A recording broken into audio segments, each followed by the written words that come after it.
नमस्कार, मैं हूं आपके साथ हर्षिता तोमर। आप देख रहे हैं नेशन भारत न्यूज। आइए रुक करते हैं आज की खबरों की ओर। पटना एसएसपी मानवजीत सिंह ढिल्लों ने किया सॉल्वर गैंग का खुलासा। मुख्य आरोपी समेत 4 लोगों को किया गिरफ्तार। मुजफ्फरपुर का रहने वाला मुख्य आरोपी अश्विनी कुमार चलाता था अपना ऑनलाइन एग्जामिनेशन सेंटर। वहीं अपना ऑनलाइन सेंटर से कराता था परीक्षाओं में धांधली। मुजफ्फरपुर के साथ गया में भी चलता था ये अपना ऑनलाइन सेंटर। मुख्य आरोपी अश्विनी कुमार सरकारी और गैर सरकारी नौकरी लगाने का गैर धंधा चलाता था। नौकरी लगाने के नाम पर एक कैंडिडेट से पहले 1 से 2 लाख रुपए कैश के साथ साथ ओरिजिनल सर्टिफिकेट भी ले लेता था। नौकरी कंफर्म हो जाने के बाद बाकी राशि की वसूली करता था। उसके बाद ओरिजिनल सर्टिफिकेट दे देता था। सॉल्वर गैंग के तार उत्तर प्रदेश, ग्वालियर, बंगाल से भी जुड़ा हुआ है। सॉल्वर गैंग पहले भी जेल जा चुके हैं।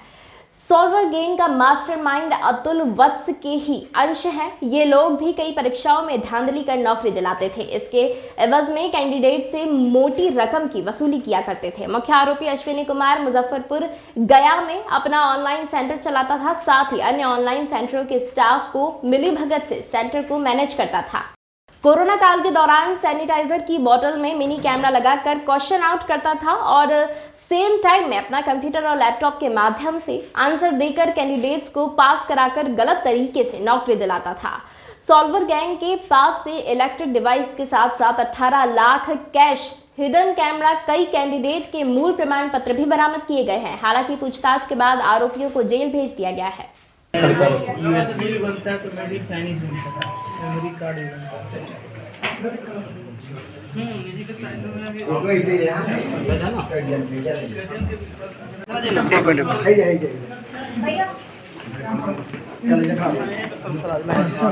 दो दे दीजिए तो नीरज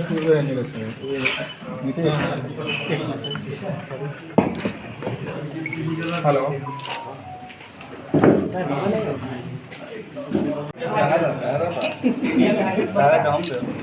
पहले करने का लगे होगा।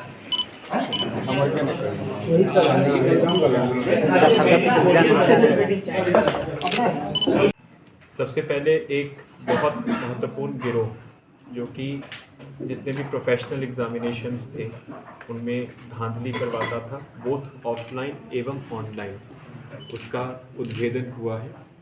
ये अभी जो परीक्षाएं हो रही हैं, विभिन्न परीक्षाएं हो रही हैं, उसमें हम लोगों को कहीं कहीं सूचना मिल रही थी कि ऑफलाइन जो परीक्षा होती है उसका तो बहुत पुराना एक मॉडस रहा है कि किस तरह से करते हैं, लेकिन ऑनलाइन परीक्षाओं को हम लोग अधिकांश लोग समझते हैं कि बड़ी फुल प्रूफ होती हैं कि कंप्यूटर पे एग्जामिनेशन आता है, कंप्यूटर पे ही सॉल्व करना है, कंप्यूटर पे ही आंसर शीट सबमिट होनी है, और क्योंकि सारा सेंट्रली कंट्रोल होता है कि इसमें धांधली नहीं हो सकती है। लेकिन कुछ कुछ सूचनाएं प्राप्त हो रही थी कि इसमें भी धांधली हो रही है, तो हम लोगों ने एक विशेष टीम बनवाया था। हम लोग लगातार इनको ट्रैक कर रहे थे, लगातार 2 हफ्तों से ट्रैक कर रहे थे। इसमें हम लोगों ने एक स्पेशल विशेष अनुसंधान दल का गठन किया, नगर पुलिस अधीक्षक पश्चिमी के नेतृत्व में, जिसमें अनुमंडल पुलिस पदाधिकारी दानापुर, थानाध्यक्ष दानापुर, थानाध्यक्ष कंकड़बाग, थानाध्यक्ष रामकृष्ण नगर एवं रूपसपुर, SIU और हमारा डायल 100 का टीम इसमें शामिल था। तो इसमें फिर छापामारी किया गया जहाँ पे इन लोगों की लोकेशंस आई। इस गिरोह के टोटल 4 मेंबर्स गिरफ्तार हुए हैं। इसका जो सबसे मेन सरगना है अश्विनी सौरभ है, जो कि मूल रूप से रहने वाला है नालंदा ज़िला का। यहाँ पे गांधीनगर कंकड़बाग में रह के अपना काम चलाता था और हर 2 महीने पे अपना फ्लैट चेंज करते थे। फ्लैट में प्रॉपर अपना ऑफिस सेटअप करते थे। जो इनका जहाँ से सब बरामदगी हुई है, फ्लैट इनका दानापुर थाना क्षेत्र में वर्तमान में जहाँ पे अपना ऑफिस चला रहे थे वहाँ से हुई है। इसके साथ इसके 3 और सहयोगी पकड़े गए हैं। एक तनेश कुमार है जो कि पटना का रहने वाला है। उसके अलावा एक रुपेश कुमार है। रुपेश कुमार भी पटना का ही रहने वाला है, मूल रूप से बड़ियारपुर थाना क्षेत्र मुंगेर का है, जो कि वर्तमान में खेमनीचक में रहता है। और एक विक्रम थाना पटना का रहने वाला है शिवशंकर कुमार। ये 4 लोग इसमें गिरफ्तार हुए हैं। इनके फ्लैट से भारी मात्रा से बरामदगी हुई इनकी निशानदेही से। सबसे इम्पॉर्टेंट है कि टोटल लगभग 19 लाख रुपया हम लोगों को रिकवर हुआ है, जो कि इन लोगों ने विभिन्न अभ्यर्थियों से लिया हुआ था। टोटल 70 अभ्यर्थियों के मूल प्रमाण पत्र, मूल सर्टिफिकेट्स, मैट्रिक के सर्टिफिकेट्स प्राप्त हुए हैं। सबसे ज़्यादा उसमें जो भी रेलवे के क्लैरिकल परीक्षा होने वाला है उसके RRB NTPC, जिसमें पहले भी विवाद हो चुका है क्योंकि उसकी कुछ परीक्षाओं का भी टाइम फ्रेम निकला हुआ है उसके, और विभिन्न कोचिंग इंस्टीट्यूट्स के जो होते हैं, सबसे ज़्यादा ये रेलवेज़ की परीक्षाओं में कर रहे थे। इससे पहले जो अभी CBSE का सेंट्रल टीचर्स एलिजिबिलिटी टेस्ट हुआ है, दिसंबर में हुआ है, उनके भी बहुत से फोल्डर्स और अभ्यर्थियों की जो मूल डॉक्यूमेंट्स, उनकी शाया प्रतियाँ हम लोगों को इनसे रिकवरी हुई हैं। तो ये जो गैंग है, ये इसके जो पहले भी मेंबर रहे हुए हैं, वो पहले भी जो बहुत हाई प्रोफाइल केसेस हैं, आपने सबने व्यापम घोटाला सुना होगा मध्य प्रदेश का, उसमें इन्हीं का ही जो पुराना एक साथी उसमें जेल जा चुका है, जो कि मूल रूप से रहने वाला है मुजफ्फरपुर का, लेकिन पटना में ही रह के काम करता था। उसके अलावा यूपी में आपको याद होगा कि काफ़ी high profile teachers eligibility test का परीक्षा पेपर लीक हुआ था, जिसमें एक IAS ऑफिसर भी जेल गए थे। उसमें भी इसी गैंग का एक सदस्य है जो कि जेल जा चुका है। ये लोग ऑफलाइन एग्जामिनेशंस, यानी कि जो फिजिकल एग्जामिनेशन होते हैं, उसको मैनेज करने के लिए जो प्रिंटिंग प्रेस जहाँ से एग्ज़ाम छपता है, उसी को ही मैनेज करते थे। इसमें एक कौशिक प्रिंटिंग प्रेस का नाम आया है, जो कि कलकत्ता में है। उसका जो ओनर है, वो जो यूपी की परीक्षा हुई थी, जो लीक हुआ था टीचर्स एलिजिबिलिटी टेस्ट वाला, बनारस के केंद्रों से हुआ था, उसमें वो जेल जा चुका है। उसके बाद इन लोगों ने ऑनलाइन एक और यूनिक तरीका था इसमें, क्योंकि अभी आप जानते होंगे कि जो कोविड के दौरान जितनी भी परीक्षाएं हुई हैं, उसमें सैनिटाइजर्स कैंडिडेट्स को अलाउ किए गए थे। तो ये लोग बटन होल कैमरा प्रोक्योर करते थे, अमेज़ॉन से ऑनलाइन उसको मंगवाते थे, और सैनिटाइज़र की बॉटल में, जो कि इन्होंने डेमोन्स्ट्रेशन भी दिया है, उसमें फ़िट करते थे।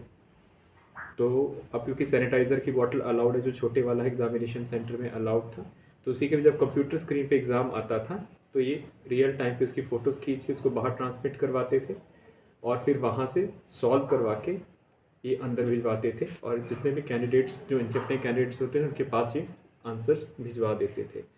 लेकिन ये तो एक ट्रेडिशनल तरीका रहा है। लेकिन सबसे ज़्यादा जो इन्होंने महत्वपूर्ण चीज़ बताई है कि जो ऑनलाइन एग्जामिनेशन सेंटर, जिसमें जो अश्विनी सौरभ है, इनफैक्ट वो इसमें इतना ज़्यादा वो हो चुका है, माहिर हो चुका है, कि इसने अपना ऑनलाइन एग्जामिनेशन सेंटर मुजफ्फरपुर में खोला हुआ है। तकरीबन 70 लाख की इन्वेस्टमेंट उसने की है, नाम टेक्नोलॉजीज़ के नाम से, जो कि रामदयालु चौक पर है।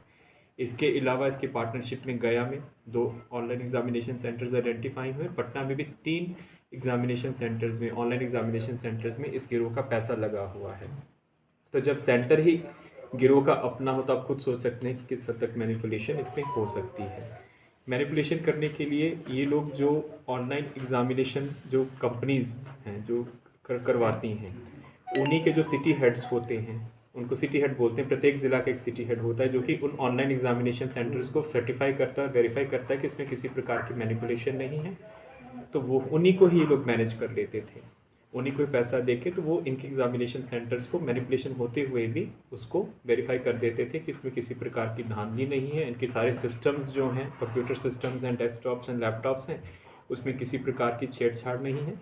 लेकिन होता क्या था कि उन डेस्कटॉप्स में और लैपटॉप्स में स्पेशल सॉफ्टवेयर्स होते हैं, वर्चुअल बॉक्स सॉफ्टवेयर है, DW सर्विस है, ये सब आपके डार्क नेट पे अवेलेबल है। उसको ये लोग उसमें इंस्टॉल करते थे, और वहाँ से live feed IP addresses generate करते हुए समानांतर रूप से अपना फ्लैट में इनके ये जो लैपटॉप्स और डेस्कटॉप रिकवर हुए हैं, उस पर live transmit, real time transmit हो जाता था। वहीं से ये लोग सॉल्व करते थे, कैंडिडेट सिर्फ बैठा रहता था, और यहीं से वो आंसर शीट्स अपनी सबमिट करवा देते थे। तो इसमें इन्होंने पूरा अपना जो अपराध शैली है वो इन्होंने बताया है। इसमें जो सिटी हेड्स कुछ इन्होंने नाम बताए हैं, उसमें कुछ रिप्यूटेड कंपनीज़ के भी हैं कि जो कि इनके साथ काम किए, उनके ऊपर भी अब हम लोग काम करेंगे आगे का। इनके जो पूरा ऑनलाइन वाला आपने देखा होगा, जो हम लोगों ने एक और चीज़ इन्होंने बताई, जो ऑनलाइन सेंटर्स होते हैं उसमें कि बाहर से कोई मैनिपुलेशन हो, जैमर्स लगते हैं, ठीक है, लेकिन इन्होंने उसका भी तोड़ निकाला हुआ था। Special jammer free hard disk ये आती है, जो कि दिल्ली से प्रोक्योर करते थे, फरीदाबाद से प्रोक्योर करते थे, और जब जो सिटी हेड्स होते हैं एग्जामिनेशन सेंटर्स के, उनके साथ सांठ-गांठ करते हुए वो हार्ड डिस्क को इंसर्ट करवा देते थे CPUs में और सेंटर के सर्वर्स में, जिससे कि इनको IP एड्रेसेस जनरेट हो जाते थे, और जो ऑनलाइन एग्ज़ाम आ रहा है वो डायरेक्टली इनके लैपटॉप्स और सिस्टम्स पे शो होना शुरू हो जाता था। बरामदगी में कुल 19 ऐसी हार्ड डिस्क हम लोगों को मिली हैं, 7 लैपटॉप जो कि अपने फ्लैट में रखते थे, हर 2 महीने पे अपना फ्लैट चेंज कर देते थे ताकि किसी को शक ना हो। 4 CPU जो स्पेशली मैनिपुलेटेड CPU मिले हैं, 3 मदरबोर्ड मिले हैं, 5 wifi router, 2 adapter, 1 monitor, 3 RAM, 1 iPad, 1 pen drive, 12 mobile, 19 lakh 18,78,000 रुपये नगद कैश इनके यहाँ से रिकवर हुआ है। फिर विभिन्न एग्जामिनेशन सेंटर्स की मोहरें, रबड़ की मोहरें, 10 हिडन कैमरास जो कि सैनिटाइज़र की बॉटल्स में लगाते थे कि मान लीजिए कि सॉफ्टवेयर में दिक्कत है, नहीं ट्रांसमिट हो रहा है, तो सैनिटाइज़र के माध्यम से वो करवाते थे। और ईयर ब्लूटूथ डिवाइस 6 रिकवर हुए हैं। इसके बाद सर्विस पैरा कार्ड 2 रिकवर हुए हैं, 6 ईयरपीस रिकवर हुए हैं, टूल किट्स जिसे ये सॉफ्टवेयर का मैनिपुलेट करते थे वो रिकवर हुई है, एक्सटेंशन बोर्ड्स रिकवर हुए हैं, यूएसबी हब्स रिकवर हुए हैं। उसके बाद सैनिटाइज़र वाला जो उन्होंने डेमोन्स्ट्रेशन दिया, सैनिटाइज़र की बॉटल मिली है वहाँ पे कि किस तरह से ये लोग वो करते थे। 8 एटीएम और डेबिट कार्ड हम लोगों को मिले हैं। इनके सब जो, क्योंकि 19 लाख तो कैश में ही मिला है, इनका जितना भी बैंक अकाउंट्स है सभी जो पकड़े गए हैं और बाकी उनका नाम है, सभी बैंक अकाउंट्स का हम लोग विवरणी प्राप्त करा रहे हैं, खातों को सीज़ करवा रहे हैं, उस पैसे को भी हम लोग सीज़ करेंगे। 3 Aadhaar card, driving licence, PAN card, और इसके अलावा जो अब रेलवे क्लरिकल एग्ज़ाम की परीक्षा हो रही है और NTPC RRB की परीक्षा हो रही है, 70 अभ्यर्थियों के मूल प्रमाण पत्र, 10th के सर्टिफिकेट, 10+2 के सर्टिफिकेट, ग्रेजुएशन के सर्टिफिकेट, मूल उनके फोल्डर्स हम लोगों को मिले हैं, क्योंकि ये ऑलरेडी वो सबमिट कर चुके थे, कुछ पैसा इनको दे चुके थे, लेकिन क्योंकि परीक्षाएं पोस्टपोन हुई, आप सभी जानते हैं जो कंट्रोवर्सी हुआ था, तो बाकी पैसा तब लेते जब इनके एग्जामिनीज हैं वो पास हो जाते, उसके बाद शेष अमाउंट ये वहाँ से लेते। ये जो अभ्यर्थी हैं इनका भी हम लोग आइडेंटिफाई करवा रहे हैं और उनको ये बताते थे कि हम आप लोगों के कुछ ये जो ऑनलाइन, क्योंकि खुद के एग्जामिनेशन सेंटर्स हैं, तो जो कोचिंग्स चलती हैं, तो ऑनलाइन एग्जामिनेशन सेंटर जो इसका अपना ऑनलाइन एग्जामिनेशन सेंटर मुजफ्फरपुर, इसमें 270 सिस्टम्स हैं, 270 कंप्यूटर सिस्टम्स हैं, 270 नोट्स हैं। यानी कि आप सोच सकते हैं कि अगर 270 कैंडिडेट्स 270 के 70 ही मैनिपुलेट करेगा तो एक टाइप के 270 कैंडिडेट्स डायरेक्टली इसके एग्जामिनेशन सेंटर से पास हो जाएंगे। तो एक बिल्कुल ही नोवल अपराध शैली से, क्योंकि आज तक जितने भी हम लोगों ने बस्ट किया है, ऑफलाइन किया है, ये कम्प्लीटली ऑनलाइन परीक्षाओं को वो कर रहा है।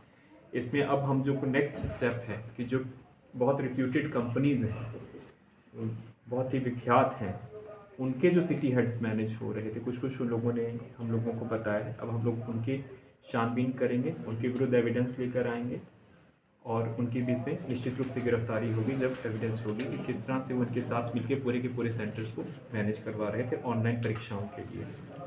तो एक और इनकी निशानदेही की सारी रिकवरी हुई। और कैंडिडेट चार्ज क्या था इनका? ये डिपेंड करता था, परीक्षा के ऊपर डिपेंड करता था। जैसे कुछ परीक्षाएं थी, जैसे होता है कि आपके आकाश इंस्टीट्यूट है या फिर जो कोचिंग इंस्टीट्यूट है जिसमें ऑनलाइन परीक्षाएं देते हैं एडमिशन के लिए या फिर फीस कम करने के लिए, अगर आप मेरिट में आ जाएंगे तो उसमें भी इनका एक अच्छा मॉडस ऑपरेंडी था। एक एनीडेस्क नाम का सॉफ्टवेयर होता है, उसी को वो इंस्टॉल कर लेते थे, क्योंकि उन परीक्षाओं में इतना ज़्यादा वेरिफिकेशन नहीं होता, लो लेवल की परीक्षा होती है, तो उसमें डिपेंड करता था कि उसमें वो कितना संबंधित कोचिंग वाले कितना रियायत दे रहे हैं। कि अगर 1 साल का है, मेरिट पे आ जाएंगे, 60-70 हज़ार का है, तो उसमें आधा ही लोग करते थे।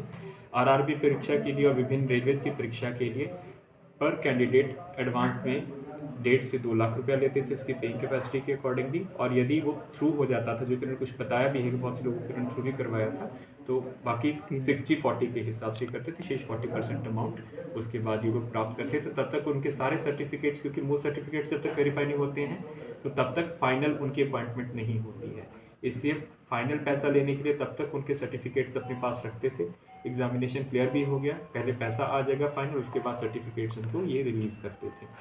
इस गिरोह के जो मैंने बताया कि अभी हम लोग इस पर नाम नहीं खोलेंगे, क्योंकि उनकी हम लोग छापामारी के लिए टीम बनाई हुई है, उनको भी पकड़ना है। तो व्यापम स्कैम और यूपी परीक्षा स्कैम में पहले भी जेल जा चुके हैं और उसी गिरोह का ये अंश है। सर एक सवाल होता है जिस तरह से ये जो रैकेट है एक बड़ा नेक्सस है, अगर कंट्री वाइड इसको देख, हम लोग जो है, जिसमें आपको बताया है कि जो ऑनलाइन कंपनीज होती हैं, जो परीक्षा की जो इनको कॉन्ट्रैक्ट मिलता है, कोई भी प्रोफेशनल बोर्ड जब अपना परीक्षा लेता है, ऑनलाइन लेता है, तो एक टेंडर करता है जिसमें जो कि ऑनलाइन परीक्षा कराने के लिए कंपनीज होती हैं उनको वो देता है। तो हर एक परीक्षा के तो ऐसी कंपनीज का प्रत्येक ऐसे एग्जामिनेशन सेंटर जो डिस्ट्रिक्ट, तो हर एक डिस्ट्रिक्ट में हो गए हैं। कोविड की वजह से क्योंकि बहुत सी परीक्षाएं अब ऑनलाइन हो गई हैं, तो उसको सिटी हेड बोलते हैं ये लोग। तो ऐसे कुछ रिप्यूटेड कंपनीज के सिटी हेड्स के बारे में लोगों ने बताया है, जिनको पैसा देकर पहले ही मैनेज करते थे। और इनफैक्ट आप जो बोल रहे हैं कि ऑल इंडिया वाला, इनका जो हम लोगों ने सारा मोबाइल फ़ोन एनालाइज किया है, तो ग्वालियर सेंटर की मैनेजमेंट को लेकर, मध्य प्रदेश में ग्वालियर सेंटर की, यूपी में आगरा, लखनऊ, उनके एग्जामिनेशन जो सेंटर्स जो ऑनलाइन एकेडमीज़ हैं उनके साथ इनका डायरेक्ट इसमें पाया गया है। निश्चित रूप से केवल बिहार तक सीमित नहीं है, मास्टरमाइंड मैक्सिमम बिहार के हैं, लेकिन इनका जो नेटवर्क है अन्य राज्यों में भी फैला हुआ है। सर इसमें स्कॉलर की भूमिका होती है। क्वेश्चन अगर वो बात अंदर चला, एक स्कॉलर को अंदर नहीं भेजते थे क्योंकि ये ऑनलाइन है, अब ऑफलाइन तो लिखना नहीं है। इसमें सबसे अच्छी चीज़ ये थी कि इसलिए थोड़ा सा ज़्यादा इजी है कि अंदर जो एग्जामिनेशन सेंटर, क्योंकि इसमें बायोमेट्रिक होता है आजकल, अंदर एग्जामिनेशन सेंटर में ओरिजिनल कैंडिडेट ही जाता है, लेकिन जब उसका जो सिस्टम है वो कॉम्प्रोमाइज्ड है जिस पे उसने एग्ज़ाम लेना है, उसका डायरेक्ट फीड इनके समानांतर रूप से इनके लैपटॉप्स पे आ रहा है, उसको सिर्फ वहाँ पे बैठ के अपना टाइम पास करना है, सॉल्व ये करके वहीं से सबमिट करते हैं। सॉल्वर्स इनके पास रहते हैं और वो सॉल्वर्स इनके अधिकांश जो कोचिंग इंस्टीट्यूट्स यहाँ पे मुसल्लापुर हाट में है और जो कंकरबाग के एरिया में है, एक मूल रूप से ज़्यादातर कंकरबाग में ही रहते थे, तो वहीं से ही ये सॉल्वर्स देते थे। और लेकिन क्योंकि आजकल बहुत सा मटेरियल गूगल पे भी उपलब्ध है, तो गूगल से भी सॉल्व कर लेते, तो सॉल्वर्स को वहाँ से अरेंज करते थे, लेकिन सॉल्वर्स एग्जामिनेशन सेंटर पे नहीं जाता, तो उनको जाने की आवश्यकता है। सॉल्वर कोई पकड़ा है सर इसमें? सॉल्वर्स के उन्होंने नाम बताए, उसकी छापा सर मुख्य सरगना कौन है इसमें? इस बारे में अश्विनी सॉल्वर, जो कि मूल रूप से ये सब कहाँ का रहने वाले हैं? अरे